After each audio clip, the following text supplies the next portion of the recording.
University was a very mind-opening experience for me. I think the first thing that I learned was that I didn't know anything, which is sometimes a really good thing to learn. And that kind of caused me to re-examine my views on a lot of issues. And I started researching a lot of my views. And abortion, I started to research really, really extensively. And that's kind of what got me to the point where I was interested in talking to pro-life people, smart pro-life people.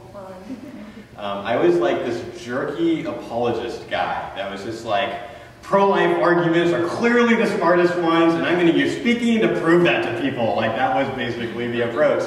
And it just sets like a kind of an arrogance and very closed-minded. What is it? Like, that's, I think, kind of unusual, to be strongly on one side of an issue and email someone on the other side of the issue and be like, hey, let's talk. They kind of had this idea that, you know, there are a bunch of pro-choice boxes, and if you say something that kind of sounds like this, they'll just fit their response, or fit their...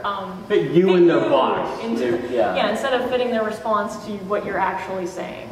And then I discovered your YouTube channel, and it was very different. Like, you really made an effort to understand pro-choice arguments. And you did understand pro-choice arguments. And you responded to them really well, in a way that made me think about my views a little more carefully. Because I think that when Jesus nailed my sins to the cross, I was more different from him than Deanna was from me as a pro-choice atheist lesbian in Canada. Don't be a jerk. Just raise your hand if you've ever changed your mind about something because someone called you an idiot.